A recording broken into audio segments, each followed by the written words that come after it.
Well, a couple of big wins against a good Michigan Tech team at home. What was it in the end that made your team successful in those two games? Tonight, I thought we put ourselves back together. I thought it was a great start. I thought they had a great push to represent them and their program and how they play. I thought our third, though, we put ourselves back together. So to get out in front, and then I just like the fact that we didn't panic. We're starting to get in these situations where the scoreboard's not even mattering to what's going on, and that's a good sign for a team. Do you see the team learning a lot in terms of the third period, how to hold on to a lead, how to get in front at the right time, the situational stuff?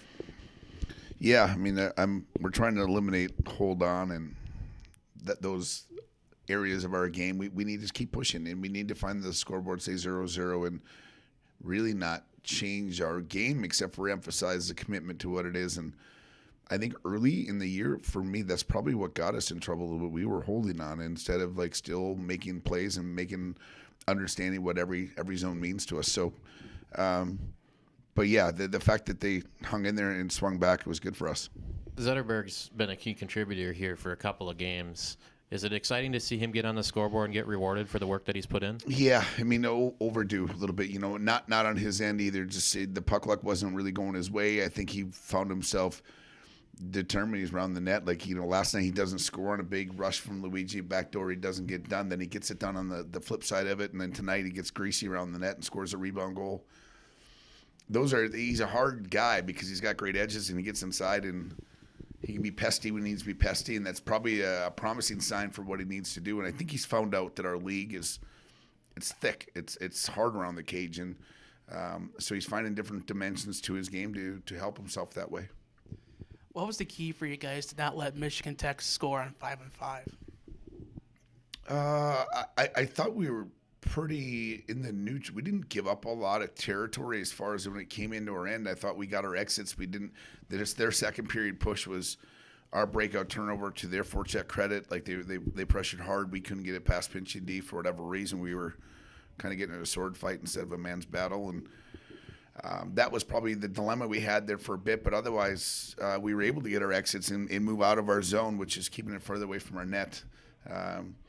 And then, unfortunately, the penalty kill part happened tonight, and that'll be cleaned up. I'm not good on Tech to solve a problem, but bad on us to one, take penalties, and two, we got to solve those problems. How cool has it been to see Alex Tracy make his evolution? Because you work with him back from juniors, and now he's on pace to kind of do what he's been doing last year too. I wish people could see him back in the day as a. He had a great, successful career in Johnstown North American League, went on a huge rip at the end of his year there. I don't really know the record to be stated perfect, but it was in the range of like 20-2 the second half of the season when we drafted him.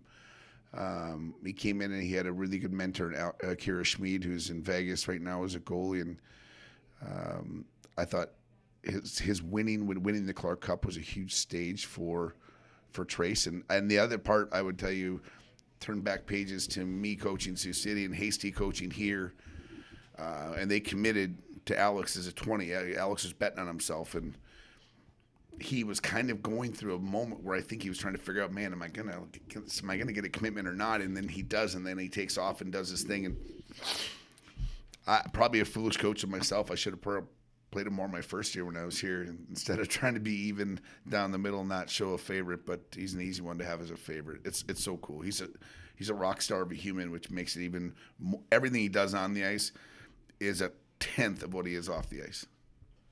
I know we talked about how all these new forwards came in this year, but looking back in hindsight, how huge was it for the growth of this team to hang on their top four defensemen? Because both units right now are playing absolutely stellar. Yeah, that is big. I mean, I think, you try to win with the spine of your team, right? Your goaltender, your Ds, and your centers. In the top four D, the minutes, I think the relieving pressure they're taking off of other players. We can make mistakes in front of them. They're pretty good at cleaning some things up for them. There'll be a year from now that's going to be a different feel back there. Although there's good minutes being played on the other side for some returning guys for sure, but. the people they are. Like Wheels the captain, Soupy's an assistant captain. Like those guys, Mersey's a dominant player. Ralphie is the most undercover best D in college hockey. So those guys, and if they do make a foolish mistake, they've got 33 behind them. That seems to be a pretty good problem solver right there. How big is it to get 6 points this weekend? Huge. It's been unfortunate. I think a little bit of evolution of our team and timing. Maybe a little victim feeling a couple of weeks ago when we were starting to lose bodies and who's going to do it and are we going to get it? But then the collection of points up at Lake and then now home, and you got to win at home. It's hard. I mean it's just there's not much wiggle room. So winning at home is a big prize. You're having a great weekend. Thank you.